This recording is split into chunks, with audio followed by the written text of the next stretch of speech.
everyone, and welcome back to Camera Creations. We're on show 15, and it's the tail end of January 2026.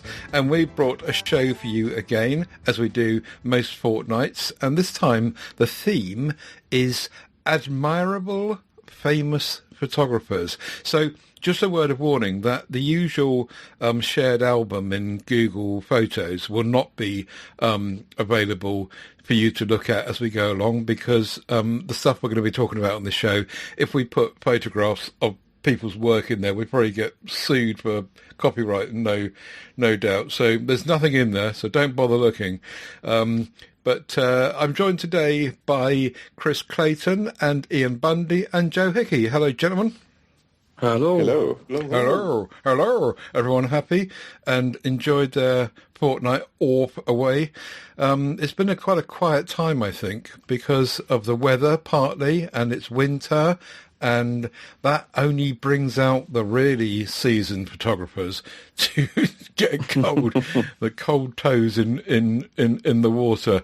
Anyway, we'll come to that in a second. tedsalmon.com/camera creations is our website, so head across there for links to the stuff we're going to talk about on the show today. We've also got a MeWe group, which is called Camera Creations, believe it or not, and you can join that following the links as well. If you get lost with any of this, you can get the rest of it at tedsalmon.com.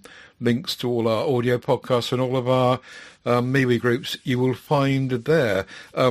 Bit of feedback from Steve Litchfield. I'm enjoying the show, as always, says Steve, after listening to the last one. One note on phone camera UIs and focus. It's almost always possible to tap to focus on a particular spot if needed, and then tap and hold or similar to lock focus and exposure for reframing. With the default being the wider focus across the centre, isn't all this the equivalent of focusing options on a DSLR? I'll conclude that ultimately DSLRs can do more than phone cameras, but I reckon with their triple lenses and huge computational power and connectivity, modern flagship phones can get 90% of the capacity and quality with far less bulk and greater flexibility. This is on the back of the discussion we had on the last show about phones versus cameras, of course, and why people had switched. Chris, you are probably the person who does mostly switching between phone and camera. So do you want to address any of those points that Steve's made? I don't really agree, to be honest. As you always say, Ted, aperture. There's no aperture on a phone. So your flexibility, is already sort of hamstrung because a third of your exposure triangle is already missing with the phone. Mm-hmm. Yep. So I really don't think... I think if you're just looking at the images on a small screen and all the usual caveats, then yes, there's not much between them. But in terms of, Steve's talking about capability, quality and flexibility, I'd say that phones are nowhere near 90% of a full frame mirrorless, at least, which is what I've had most experience with. And the focusing options are definitely not the equivalent of a phone. My Sony's, the focus is so outrageously kind of overpowered for what I would need it for. But there's sort of tracking options that you can't really get on a phone, and there's, a million focus points, and I don't really agree. In terms of sort of Steve's broader point that the pictures get you most of the way there, yes, but in terms of the power of the camera, I'd say no. I'd say there's still a massive gap between the two. Does that make sense? Yep, that's fine. And we have been talking about possibility of having a theme for a show coming up all about focus, so that would fit nicely into that. Any thoughts, Ian? Yeah, I think they're coming a long way on the phone side, and I think in certain use cases they're great because everyone's a photographer, and it's getting people into photography more and maybe making a lot of the steps that maybe myself and Chris did. But I agree with the aperture piece that is missing. But we do see in phones that we've got fake bokeh and things like that now that it's getting a lot better than when it first came out with Apple. So, yeah, I think maybe not 90%, but again, it depends on your use case, I think. Yeah, absolutely. So fair points, but we disagree, Steve. Tough ditty. Yeah, I disagree as well. Joe, any thoughts? Yeah, there's a few things for me. Low light capability is massive. As much as AI does very good things and the computational stuff's very good on phones, the low light capability on a full frame camera is much better, especially when it comes to video as well. Video is a big point, which is why I went full frame for my YouTube channel, because a phone camera is good, but it's not as good. And the other thing is the raw files. They're much more detailed information in a raw file from a camera, which gives you loads of scope for post processing, which I know Chris is very keen on as well. So that's a big difference from a phone to a camera. But, although Steve and possibly Chris would also argue that Apple particularly have got very good RAW capability now.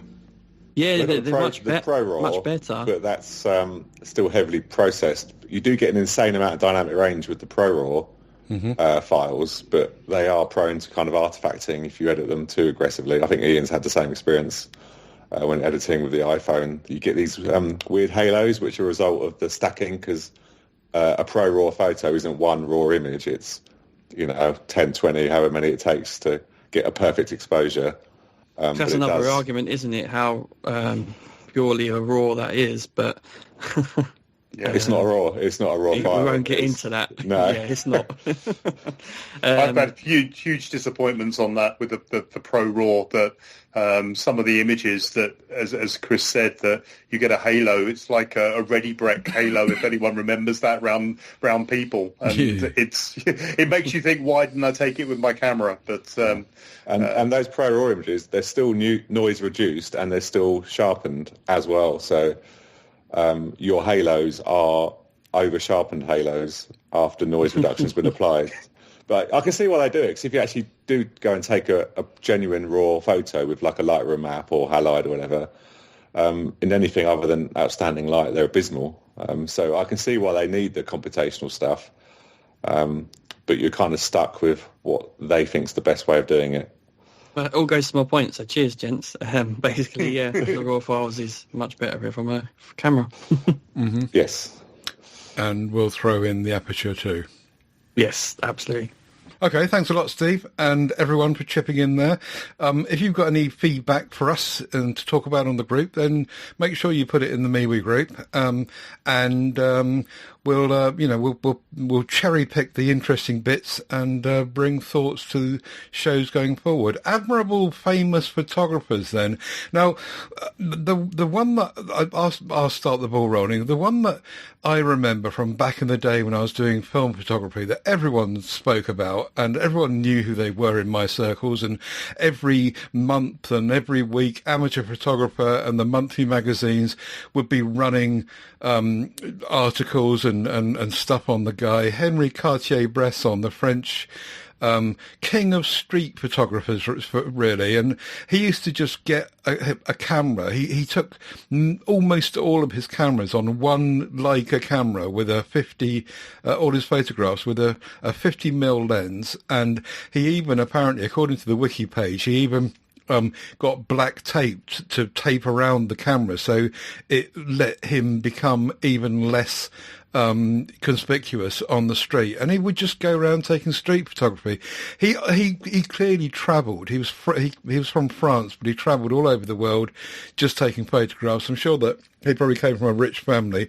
I'll put a link in the show notes to the wiki page to talk about him and the foundation that he and his family set up. All interesting stuff to have a look at. He mostly did street though. He did do some landscapes, but mostly he did street. And he specialised, perhaps not by choice initially, on black and white film. And if you look at some of the work of his and start to dig through the street stuff, I just love photographs of people. That's my thing. I can appreciate landscape and other types of photography and Formula One cars and all the rest of it, but I think people photos are by far the most interesting, and ones which I would always have. I was talking to you before about when I was living in London and taking a camera out to Piccadilly Circus and just spending all day there, and it was all to do with people and catching people, candid photography, and I loved it. And Cartier-Bresson was pretty much the same, except that he had the opportunity to go to all different countries and just get stuck in, and he was very brave. And I was thinking that this is the sort of thing that that Charlie is likely to do, or has been doing, with his, in the modern day equivalent, with his Ricoh GR. It's just getting up close and personal, and being brave about it too, and just getting stuck in. So I really, really appreciate the photographs that he's taken, and so many of them as well. If you follow the links and just start to dig through his back catalogue of particularly that early black and white stuff and the places he's visited, and so much of it is just people and people doing ordinary things often, getting alongside people at work, a craftsman doing something and concentrating, and it's just lovely. I really would like to recommend people have a look at that. I see someone's dropped one of his pictures in the recording notes. Who's that? Wasn't me. I have got one I could add, though. Yeah, that was me, Ted. Yeah, I remember seeing this. It was a little black book on photography, and this one sort of stuck in my head around the rule of thirds and things and leading lines. And the key is like from 1932, so nearly 100 years old. So, yeah. That's beautiful. Yeah, that's the only one that really struck me, because it's got those classic, it's got the golden ratio there as well. Rule of thirds and leading lines. But the jumping man one, I've never really got the hype on that, to be honest. Yeah, that's the famous one, isn't it? I like it because I like the silhouette and the shadow reflection. Yeah, it's a very interesting shot. There's a lot going on, though, isn't there, in that one? But that's the famous one I know of. I like some of the ones that he took in Mexico myself. So if you go to the I'm looking at that right now. Yeah, and some of those Mexico shots are just. Sometimes it's just a one of them I'm looking at is just a shadow in a stairway, and a woman standing on the right hand side, but not even facing the camera. All we can see of her is her back. And then somebody selling apples by a car in a street while a couple are in the background in a car canoodling together. And there's just so much going on here. And I remember, as I say, from back in the day when I really, really loved looking at his work, and I should have done more of it. So, yeah, that's my shout. There's a cheeky one there. Yeah, somebody's bum. Yeah, I don't think he was afraid of some cheeky ones. No. And, recommended. I'm all for that. Good stuff. Okay, so who's next? Joe? Yeah, there's a few I want to mention. There's a chap called Josh Edgoose. He's called Spicy Meatball on Instagram. He does some really nice street sort of stuff. He favours Fuji. He likes Fuji. I love his compositions. He clearly puts a lot of thought into where elements are within the frame. Some of them are often coincidence, but at the end of the day, he snapped it. So he's got that coincidence on frame. He likes his primary colours, so they are quite distinctive, his images. They really pop and they're very appealing to the eye. I've put a link on his Instagram for his most recent post for his personal favourites from 2025, and it's some really cracking shots there. He also does he's part of a magazine called Frame Lines, that you may have heard of that, which is really good. Actually, the gentleman he does that with is also very good. And he's also got a website and a YouTube channel, so all the links will be there in the show notes. But definitely check him out. I think he's excellent. I don't know if you guys have heard of him before. Lots of people photos. No, I've never heard of him. Yeah, lots of people photos. He's very much he's in the UK, and very British, isn't it? His photography, yeah. I like the colours. It's nice to see a modern Fuji shooter actually have vibrant colours rather than like this horrible yellow filmic look that you often see. There's a lot in Brighton as well, which I'm looking at. Yeah, he does do a lot there. Yeah. You might get some inspiration for some shots. Actually. Yeah, I was going to say there's a lot of pop in these colours. I really like them. I really like the colours. A lot of it's just kind of street portraits, which I'm not crazy about, but I like them more. There's a few of the mod rally, which I quite like. I really like the roller coaster going into the chimney. Yeah, I like it's really that. clever. I love the colours. They're so in your face. Yeah, they're really appealing, aren't they? Yeah, he does a great job of it. The next gentleman, he does sort of landscape stuff. Mads Peter Everson. Highly recommend checking him out. Again, he clearly puts a lot of thought into his images and how the composition is. And he's also got a YouTube channel. So he's got a bit of a background in teaching. So he has a great ability to talk about his photography and how he approaches it. He sells his teaching package every 5 seconds, which is the reason I had to stop watching.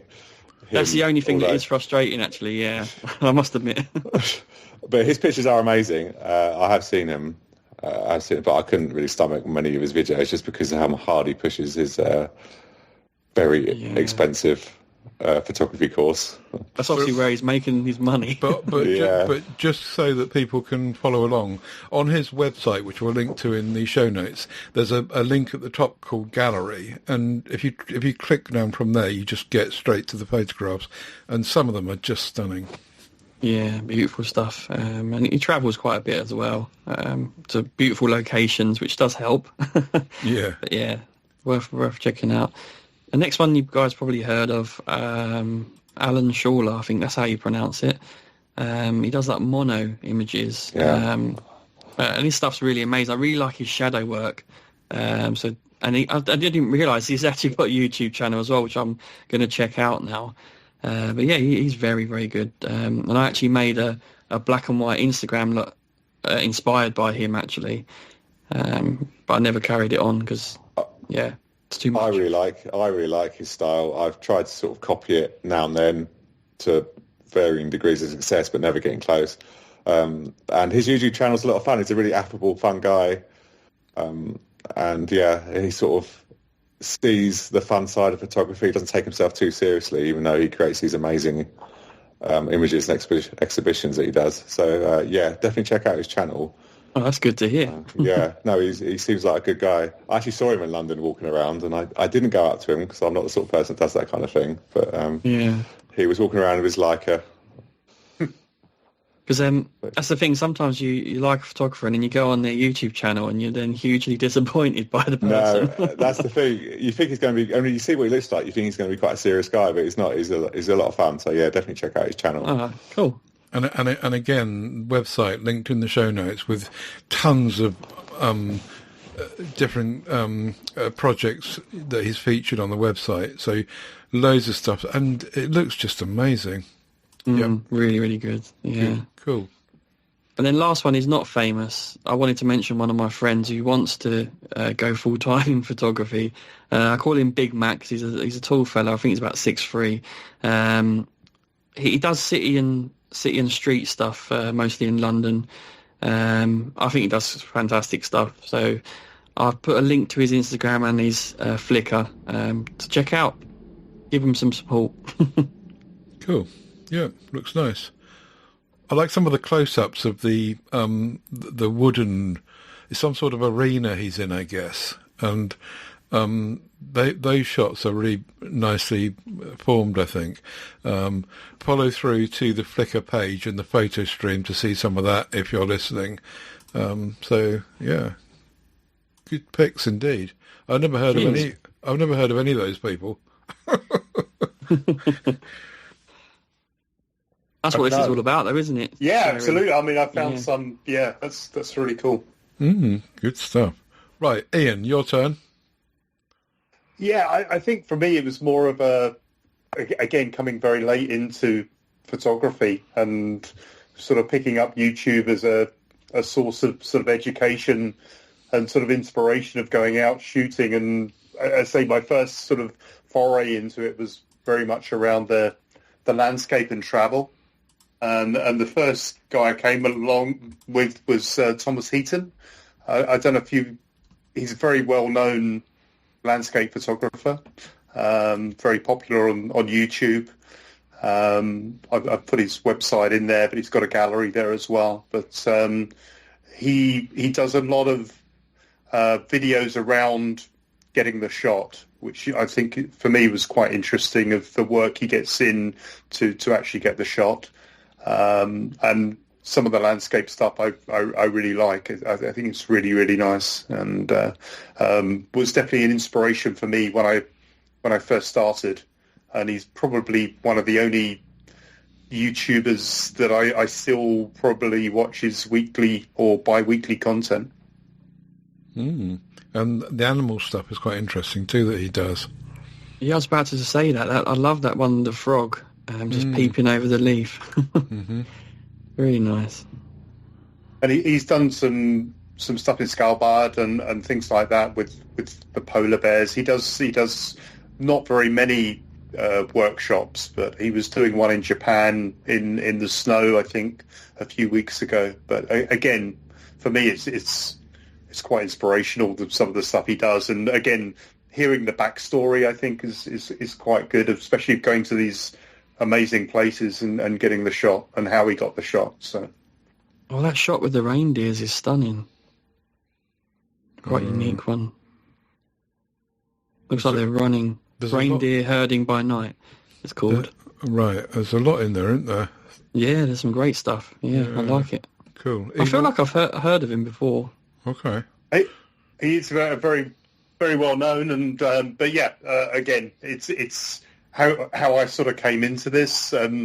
He's very calm and very amiable type of guy. So the actual YouTube videos don't turn you off too much.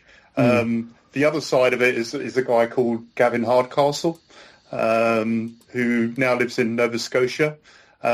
He does a lot of videos. Again, there's a lot of humour to it, and I quite like his humour.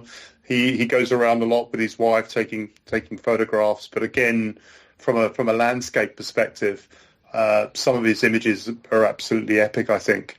And I think we mentioned on here, I think one of the early ones, he did a video with Sean Tucker, which I was going to mention, who's a street photographer, and did a session in Edinburgh with him, which was quite amusing, and some of the shots were quite good. So, cool. Really nice stuff on his gallery. I'm looking at his Flickr page. Gavin Hardcastle Photo Tripper, and yeah, some really good stuff in there, isn't there? Some good long exposure stuff there that I really like. I think he's very, very talented. Maybe not for the next guy was maybe not for the photography, because I didn't really dig into that. But it's a guy called Hudson Henry, American guy. He does some amazing videos of walking through all the settings in your cameras. He did I think like a 2 hour videos on the Nikon Z8 of how to set it up, going through every menu. And for me, I think he does a lot of reviews and things, that he's not like the petapixel getting a camera and raving about it. He's got some integrity, and again, a lot of use around breaking things down of how to do things. So I'm not really bringing him in for the photography side, but maybe around that, as where I went on sort of the learning curve by using his videos. Cool. It's interesting that his website's, you said about the camera settings. You can actually download the settings for free on his website. He's got a link to a lot of Nikon and Leica cameras, which is quite good. Yeah, the step through is so detailed, is really unbelievable. But yeah, it was really useful for me from that side, from a learning thing, because reading a manual or anything like that is a struggle. But he steps through, and you could do it with him So I learned a lot and forgot a lot about how to use my camera with him. So moving on, I'd say that probably motorsport is my bag, and I put a photo in there which was probably one of the most inspirational ones I had, which was it was a photo of a first race of the season in Melbourne. I think it was in the 90s, I think. It was Martin Brundle. And I think this is from Subtle Images, but this was the shot where he was hitting the wall, and you can see that he's still turning the steering wheel while both wheels are actually off the car. It is something that, again, through the internet and seeing this over the decades, it still amazes me that someone got that shot. The really cool thing is the driver got out of it, ran back into the spare car and restarted the race. So it wasn't bad for him, but the image itself is, for me, is probably one of my favourite images of all time. And this is who taking this? So I'm sure it was Sutton Images, which leads into the next guy. That it was, I think it was from an agency, Lat, but I'm trying to trace it back. Okay. But I'm sure it was from Sutton, who is the guy I was going to mention next, who's been a mainstay of motorsport photography for donkey's years. I think he's done about 500 Grand Prix or something like that. He's done an awful lot. But he and again, my other sort of really favourite photograph is that he did this image, and this was on film. It's called The Flying Fin, and it was a Mika Hakkinen with all four wheels off the ground. I believe it was in Adelaide, and he told me the backstory of it. That again, he shot it on film, and he didn't know if he got it until he had that processed overnight, and he took it to the driver of actually getting that shot. But for me, that was quite iconic. I put a link in there, just some backstory for him.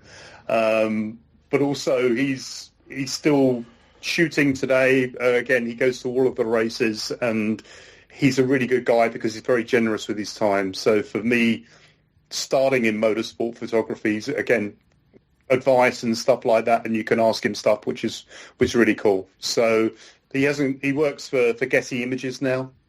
He had his Sutton Images, which I think was him and his brother, and they sold that to Lass Images, and that's ultimately gone to Getty.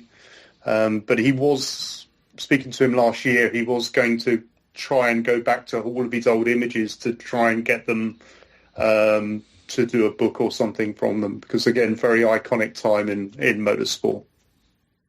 Very good. Yep. And a couple more. Again, there's a guy, Jamie Price. He's a loud American photographer, but some of his images are really great. They look like yours. They're pictures of cars going around tracks. So, well, yeah. no, but typically the first thing I looked at was the top down shot, which you quite often like taking, don't you? Yeah. Again, one of those inspirational things for me coming into this, where these guys have been doing it for potentially decades. I mean, if you look at his gallery, there's some amazing shots, especially the bikini shots of Monaco, which is very cheeky. But yeah, I think he adds.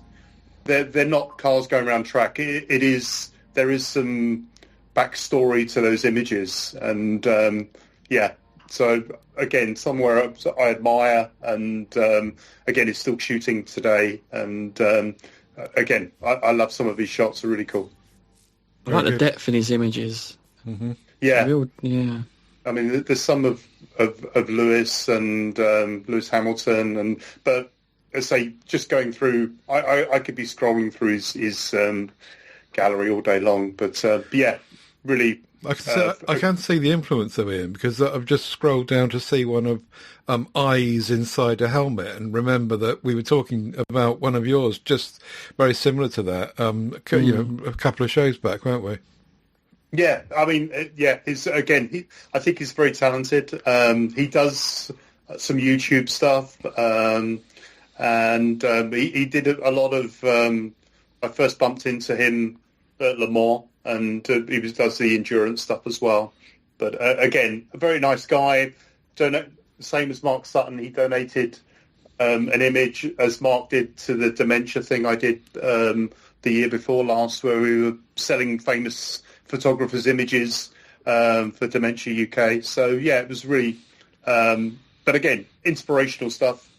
And I couldn't not go into Formula One photographers. Probably the most famous is a guy called Kim Illman. He's a YouTuber. He's an extremely rich Australian guy who paid his way to get into Formula One. He creates a lot of imagery, but he does a lot of YouTube. Again, I think he has nearly 500,000 or what have you followers on YouTube. Has done very, very well. Super hard working, but also maybe not from a photography perspective, because I don't think he's in the league of the other guys. But for the speed of how he can get an image from a driver walking in to being online on Instagram within a couple of minutes is amazing. His workflow is epic. Cool. I don't like these pictures as much as Jamie Price's. I'm just looking at that Jamie Price gallery. They're absolutely amazing. Yeah, there's more artistic flair with Jamie Price. Yeah, I mean, even if you're not into F1, you can look at these and you can be blown away by them. I love. There's I love emotion. Jamie Price's one. Yeah, I think there's emotion in there, and again, you've got backstory and stuff. But Kim, he again, safe to say that he does a lot of videos of him traveling first class, having all of the finer things, and traveling around the world doing Formula One. And I was chatting to a guy probably about 5 years ago, and they were sort of like 3 to a room in an Ibis, and there's this guy doing this being a photographer, being in a 5-star hotel and having all of this luxury, when realistically it is completely the opposite. But yeah, interesting anyway. But I don't rate him as a photographer personally. And a few maybe just on the street side. One guy, Mark Fernley, does a lot of work on black and white. I do like his style. Again, maybe similar to the ones we talked about earlier, but again, quite inspirational for me from a black and white perspective. I see Chris again in this from lots of. Yeah, I was going to list Mark Fernley, but you'd already done it. My street photos were kind of sort of similar to his, and I came across him a couple of years after I started doing photos, and then I kind of really started to try and ape his style, because I guess you'd call it environmental street, where the people are often obscured, and they're kind of the subject in a larger scene, and those are the kind of street photos I love, and I always try and get myself, and he's probably the best I've seen at that kind of thing. Yeah, human in geometry, I love that. It's brilliant. Yeah, I really like his stuff. Oh, yeah, and also the double exposure, the abstract textures page. That is amazing. This is really good stuff. Yeah. Sorry, Ian. Yeah. Again, it's just sharing these things that, again, like Joe mentioned, some photographers I've never seen before, and it's nice to see some images of maybe someone that you don't follow or give you that inspiration. But definitely from a street perspective, he sees things in a quite unique way. Amazing. Wow. And it's similar to, I mean, I don't know, Chris, you know of Sean Tucker. Yes. Yeah, I mean, his work is legendary from a street perspective. Again, admire him. and would like to take more shots like that, I think. So Rico shooter as well. He was last I saw him. He had a GR3. Oh, really? Okay. Yeah. I think he's used different things over the course of time, but when I first got my first camera, which is a Rico, he was one of the people that was coming up on my YouTube feed because he was also Rico. So, he's getting those images with a little Rico for the most part. Oh, wow. Yeah. Which he shoots fully manual, I believe. That shot of the lady in the white dress, brilliant. Where the shadow just comes across.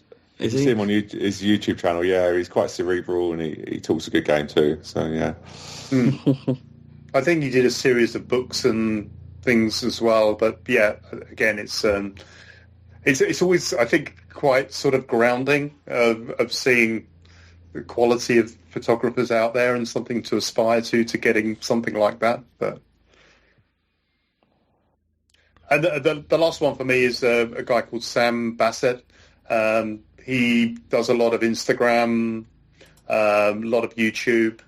Again, a really nice guy. And I do like some of his sort of the product photography around cars. And again, it's a lot of the, not the sort of same as what you would get with Jamie Price or anything like that, but as a YouTuber and some of the video that he does are really well sort of put together. So I wanted to put him in as well. Great stuff. Yeah. Very interesting. Real good selection there. Having had half of yours nicked, Chris, have you got anything left? Well, I mean, I'm pretty much illiterate when it comes to sort of photographers and the Magnum photographers and such like. I just kind of stumbled into it and learned as I went, looking at mostly YouTubers, which is kind of a boring path, but it's what I did. And when I was first got my camera, my proper Sony, I was mostly into landscapes. I still am, of course, but I've kind of branched out more. And the main guy that I used to watch, and I think I sort of binged his entire channel within the space of a couple of months, was Nigel Danson. A landscape photographer whose images wowed me, and that's what I wanted to do, was like make every image like a wow photo, and that's what he does. His images they're kind of hyper real. They're not Thomas Heaton, I know Ian mentioned, his images are quite grounded and they kind of look like the scene, whereas Nigel Danson's they're very processed. He calls it painterly, so kind of a painterly look, but he makes no qualms about it. He knows they're kind of like that. And I found that quite inspirational, that you could have like the freedom to kind of edit your photos to quite an extreme way. And he's also really helpful with sort of compositional tips and how to layer scenes and how to have your eye sort of be led through a scene. That's something that I've sort of depended on and tried to replicate, and also apply to cityscapes and street photos as well. So I found his channel really helpful, and I used to watch a lot of YouTubers, Optical Wonder and Thomas Heaton and all Mads Peter Iverson, all the ones we mentioned, but I've really gone off them because they got so big and you know, it's just so cynical, and maybe I've become more cynical. But Nigel Danson, I think one of the last videos I watched of his, it was my £100,000 photography camper van, and I'm thinking, you know, I'm just walking down to Brighton Beach, mate. I don't have £100,000 to spend on a camper van or these Iceland trips that you go on every week, you know. And it just sort of ground me down, so I had to just sort of remove it from my feeds. And the last straw was all the Hasselblad. Nigel Danson was one. They all got a free Hasselblad, which they didn't disclose in exchange for an advert. So I just removed every single YouTuber off my algo. So, yeah, sorry to be a Debbie Downer, but I've kind of gone off the YouTubers and I just kind of plod along on my own now. I like Nigel Danson. I really like... I love his images. I can't say, yeah. You know the Iceland one with the bouquet balls in the foreground? Yeah, I know the one. Yeah, that's a favourite of mine, definitely. Yeah, his images are amazing, so I don't want to be... Definitely I think I've just become very old and cynical. I think that's the problem. I think it's me, not them. Yeah, check him out. His channel is good. He just doesn't disclose Hasselblads. Yeah, none of them do. None of them do. I'm surprised you didn't mention Popsy. Is it Popsy? Is that his name? James Popsis, yeah. I still watch him now and then. He's quite fun. Yeah, he is, and he did actually disclose that he was giving a free Hasselblad in exchange to make a video. Yeah, cause he's pretty honest, I'd say, with his stuff normally. I haven't seen his stuff for a while, to be honest. I don't know what happened. I guess I'm a victim of the algorithm, but no, he hasn't sort of popped up on my feeds for a long time. But yeah, he's one I would mention. Again, he tells a story behind it, I think, of going out and getting the shot, and you could visualize yourself doing the same thing. His sense of humour is a bit different, but I like it. Oh, I should just mention, actually, I haven't put it in the notes, a guy called Gary Goff, who's a kind of a smaller YouTuber. He's got about 100,000 subs, I think. He does minimal, what he calls fine art, the pylon out the sea, long exposure type image. He takes himself incredibly seriously, and he thinks he's, sort of pioneering an art form. But his images are really good, and I have copied a lot of his kind of style when I do my own kind of long exposures. So there's another shout out there for Gary Goff. He did some really great. He did some videos of the Mac Loop as well. One of the things on my bucket list is to go and do the Mac Loop and get the planes flying through the mountains. And he did some videos of shooting that, and yeah, that was pretty good. And he did the pin mill thing, which was just down the road from me. So for the fine art stuff. But yeah, I'm still waiting on that meetup, Ian. Yes, we're going to do it. East Anglia. Wow.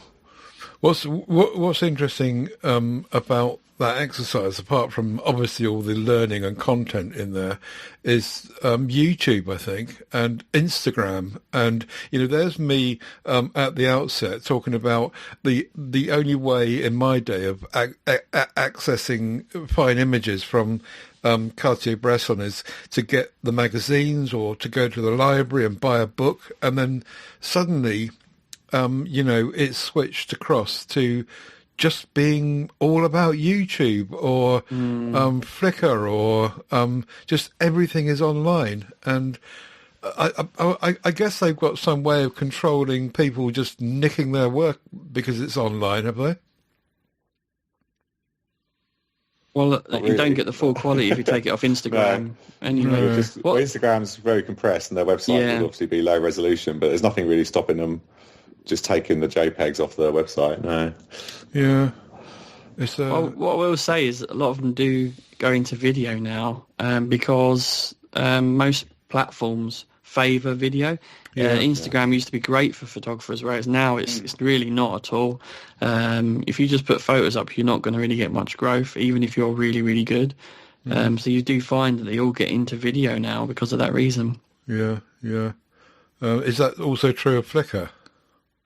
Flickr, no. You can still put your images up on there, but and that's for more serious photographers, I'd say, to share their work, or they have their own, obviously, websites. Squarespace always gets mentioned.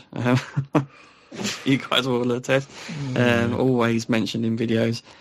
Mm-hmm. Yeah, I was a sucker for that. I have 2 Squarespace websites, but yeah, it's a changing world, isn't it? But thanks very much. Sorry, go on. Yeah, I was just saying that I guess it's a revenue source that no one it becomes rich being a photographer.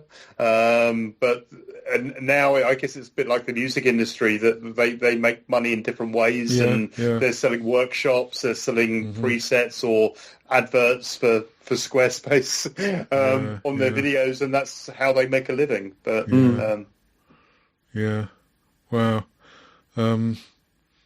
Okay, well, thanks very much for all that. The links we'll put into the show notes for people to go and explore, hopefully, and learn and actually dig a bit deeper into all of those websites, really, because there's tons and tons of stuff on, I think, almost all of them. And if you're happy to go onto YouTube and look at videos, there's equally, tons of that stuff as well. So thanks very much. That was quite a good little topic for the week, I think, for the show. So now I'm aware that, as I said at the top of the show, it's been winter and everyone's doesn't want to get their toes cold. But anyone in the last fortnight done anything interesting? Chris or Ian? Gone in. Very little, but I do have the loan of a converted infrared camera. I know we were going to do a special on infrared. Yeah. The only challenge being it cold, overcast, which is probably all of the wrong conditions for infrared. But I'm determined to get out and have a play with that. Coming into the season now, I'm doing some photography at Snetterton Rally Stage next weekend with my son. That is really cool because you've got a lot of the old cars. You're very, very close to the action. So it's quite you can get some maybe not just the car shots, but you can get a lot of the people because, again, it's very grassroots motorsport. So, yeah, had that and going through the visa process for getting a media visa for China, which is interesting, and looking to invest in a 50 mil prime for that trip, which is in March. So you're trying to get a what visa? A media visa. I'm going to China to cover the Grand Prix, right? In March, and to do that, I need a media visa, not just a tourist visa. So okay. I have to go to London to the embassy to get a special visa, which is there seems to be it's a 6-week process apparently. So we'll see if I get there and I get back as well. So that it's not a given then. It might not happen. It's being arranged by Formula One, so they're managing the process. Oh, okay. But it is a matter of having to go to the Chinese embassy and they take your passport for a bit. And things like that. So it's a process, but wow. It should be an interesting one, as they say. Yeah, good grief. I may not be travelling again for the rest of the year with no passport, but yeah. And Snetterton Rally, which I've never heard of, or Snetteron Rally, is it? Snetterton. Yeah, Ton, let me. Okay. I'll put it in there. Yeah. Okay. So that's what's that one about?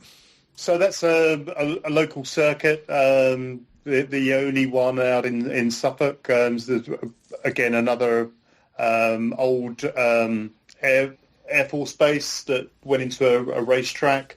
And every year they do, rather than just going around the racetrack, they do a rally stage there. Okay. So it's again, you get a lot of sort of very old Mark 1 Escorts, Ford Anglias and things like that, hey.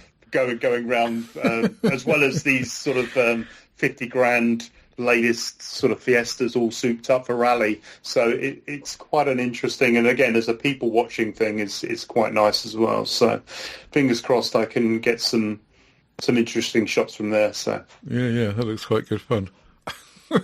I used to sometimes go down to Goodwood. I lived in Chichester, as you know, or near Chichester, and I used to pop down to Goodwood racetrack sometimes when they were doing similar kinds of things, I think, and I didn't know anything about it. I just went down there with my camera and took some photographs, but it all looked like everyone was having a real good time.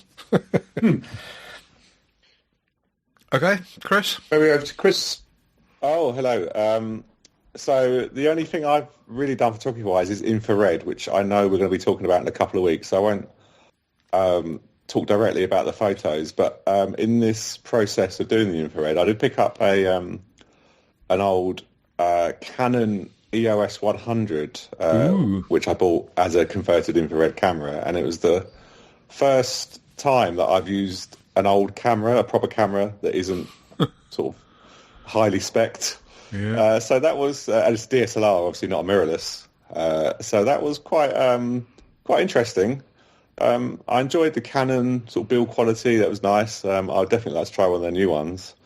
It was quite strange because I kept looking through the viewfinder, and of course it's not a live view. You just see, it's like optical viewfinder, isn't it, in the DSLR? Right. Mm-hmm. Which I found quite a struggle because you're not seeing the infrared image, you're seeing a real life image. So you have to put it into what they call live view mode to see the screen. Yeah.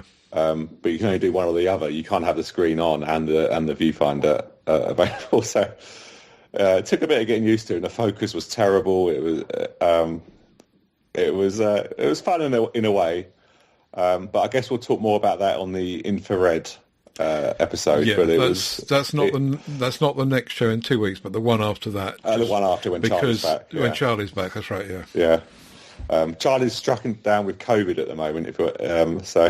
Oh dear. Yeah, that's why there's not been many photos gone up over the last week. Unfortunately, he spent the first week of his holiday with a really bad COVID infection, so he's not been able to leave his hotel room. But he's on the mend, so we're expecting to see some images soon. But so he'll be back, and we'll be talking about infrared in 4 weeks, won't we? Aside from that, I have booked this year's holiday. I'm going to be in Thailand for 6 weeks, just me and my wife. It's not a photography trip necessarily, but obviously I'll be taking all the gear. And I'm looking to pick up a 35 Prime to do a little bit of street. That's what I did in Tokyo. I picked up a 35 Prime just for the trip, and then I sold it when I got back because I don't really have much use of it here. So I'm sort of looking around. There's tons of options now, tons of Chinese stuff, loads of new people in the market. So I'm going to do a bit of research and hopefully pick something up for that trip. But excited for that. Yeah, 6 weeks in Thailand. So no idea where we're going exactly in Thailand. We're just going to see what happens. 6 weeks. Do you take all your annual leave in one block every year? I'm a shareholder in our company, so I can kind of take off whatever I need to take off. Oh, I see. Do what you like. I'm quite to a degree. Yeah, I can't go too overboard. But cool. Yeah, I'm quite lucky that I can get to take 6 weeks off in one go. But I just paid for that this week, so I'm broke. So no money for a 35 Prime? Not right now, no. And if I do get one, it won't be a Sony GM, I can assure you. Or it definitely won't be the Leica, which we'll talk about a bit later. Yeah, let's go there now, shall we? So, rumours and news. Not a huge amount, I don't think, but what have we got, Chris? Okay, the rumours. There's only one that I really found quite interesting, which is that Sony, and according to Sony Alpha Rumours, this is a confirmed rumour, so it's definitely happening, and they're normally pretty good on that kind of thing. Sony's developing a 180 megapixel medium format sensor. So this will be the evolution of the 100 megapixel sensor that's in the Hasselblad and the Fuji medium format cameras. And the Fuji, they do that fixed lens medium format as well, which I really like the look of. So maybe not so interesting on the medium format stuff because it's kind of out of our budget. But what could be interesting is that if you crop this sensor down, this would be a 107 megapixel full frame sensor. And there has been rumours that the next generation of the camera I have, which will be the Sony A7R6, will have a 100 megapixel sensor, which looks like that's probably going to happen now. And also, this will trickle down to all the camera brands that use this sensor. So Nikon and Leica, Panasonic, all their high-resolution cameras will have 100 megapixels by the looks of it in the next 2 to 3 years. So instead I'm a bit worried. Instead of 60, yeah. Yeah. A little bit worried about the processing power and the storage requirements. But the numbers have to keep going up, I guess.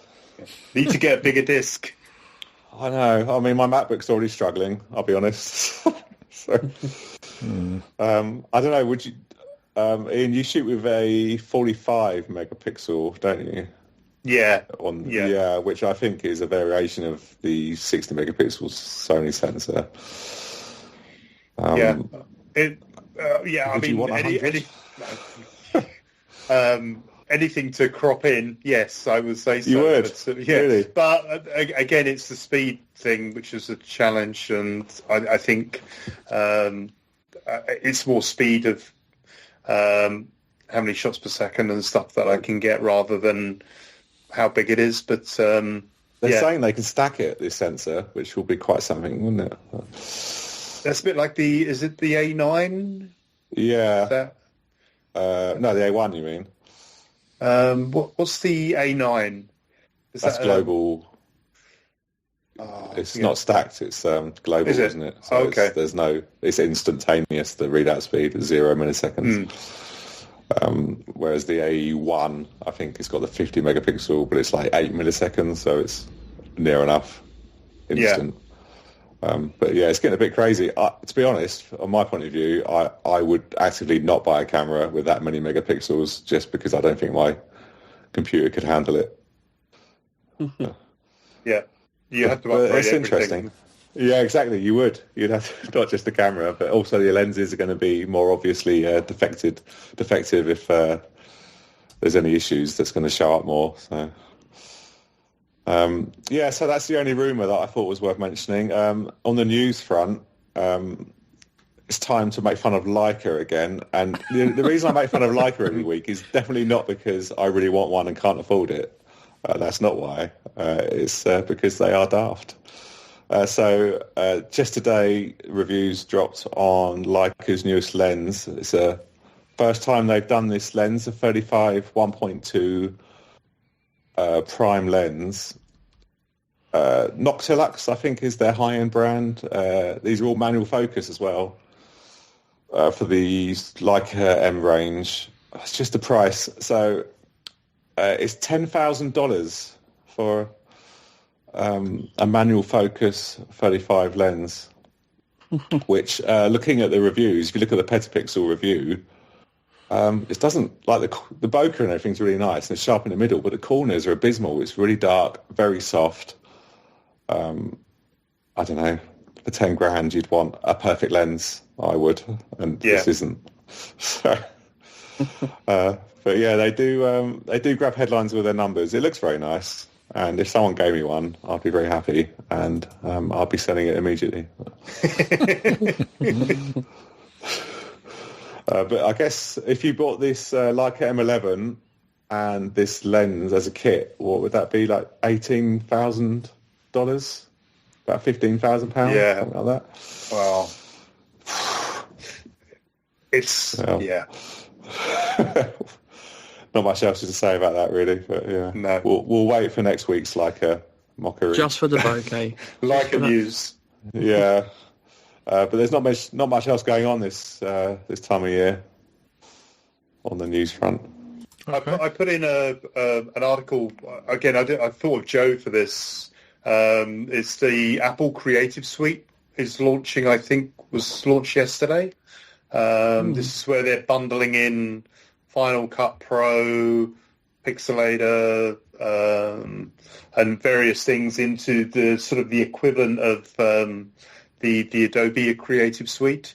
But I don't know if it's their play to try and get that. I know Final Cut Pro is very much a product used for video, and the Pixelmator Pro again is more around a mishmash, I think, of Photoshop and Lightroom. But I don't know if anyone else has seen that, or Joe, you've seen that, or I've seen that. I have used Pixelmator and Photomator. They're no way a replacement or for either Lightroom or Photoshop, but the price is incredibly cheap, especially for students. I think it's like £2 a month if you're a student. So, and to get Final Cut Pro is a crazy deal. A lot of people say when you're doing content creation in general that Apple's the way to go. Quite often people say that, especially with Final Cut Pro. Yeah. So yeah, it's a good move from Apple. I mean, it's a good price just for Final Cut on its own, isn't it? Yeah. It's a good deal. Yeah, exactly. So it's a very good move, and I guess it it makes people want to have MacBooks and Macs to work on. I mean, that's something they shout about being great for creative. So, yeah, good move from Apple. I'm still going to stay clear, though. And one last thing I put up there, because I'm still lusting after this, the Lumix S9, is that they brought in a couple of new colours for that. These still seem to be going for a reason under £1,000, and again, it's full frame and interchangeable lens, which really appeals as a street. The only thing it doesn't have is a viewfinder, but they look really cool. There was amazing deals sort of just after Black Friday on the S9. I don't know if you saw them. It was like going for, I think, less than £800 with the kit lens. It was really? Silly price. Yeah. Obviously, I wouldn't mind this as my carry camera, because my S5 II, I wouldn't really want to bring out with me too much. Whereas this is a little bit smaller. So it does appeal to me. Did you see the limited edition versions? Is that the white one and the black one, or I did see an orange one that was like, oh wow, I need to have that. But again, there was a limited edition. It was beautiful. It's like I'll have to try and bring it up. I saw a few YouTubers had it actually, randomly, like tech YouTubers as well. So it just shows that they do deals with anyone for promoting. But yeah, look. I guess is that like the brown kind of? That's the one, yeah. I'm looking at titanium gold, is it? Yeah. It's a beautiful looking camera. Right. I thought myself, but again, that you wouldn't get that one cheap.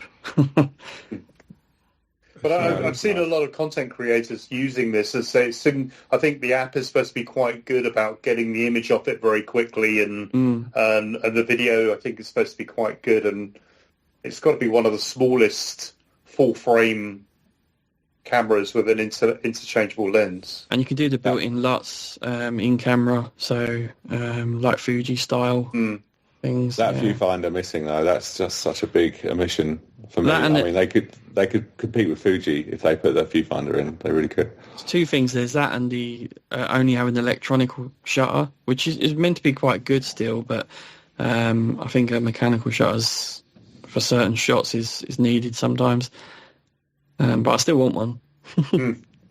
I guess you couldn't get. I don't know if the Ricoh had the hot shoe viewfinder. I don't know if this has a similar sort of option, but I haven't seen it. I would have to buy the small rig grip that you can get for it as well, because I like to have a grip on my cameras. Just make it bigger. Yeah. Yeah. Never mind. I've looked at the S9 as well, and I thought, because of the full frame, and I thought, yeah, maybe.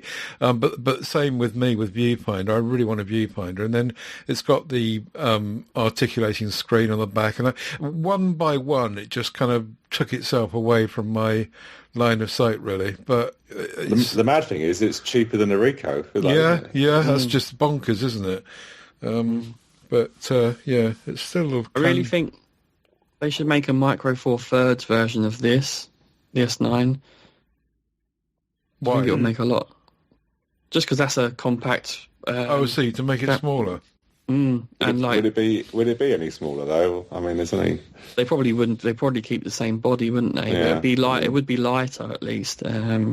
So, yeah. I mean, it is quite small. My friend had one. And then he sold it and then rebought it again. Because that's what people do. Yeah. They do, yeah.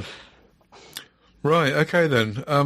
I think we're probably done. We're up to an hour, so a bit shorter than normal. And as I said at the outset, please don't try looking in the Camera Creations shared album on Google Photos, because there's nothing in there this week.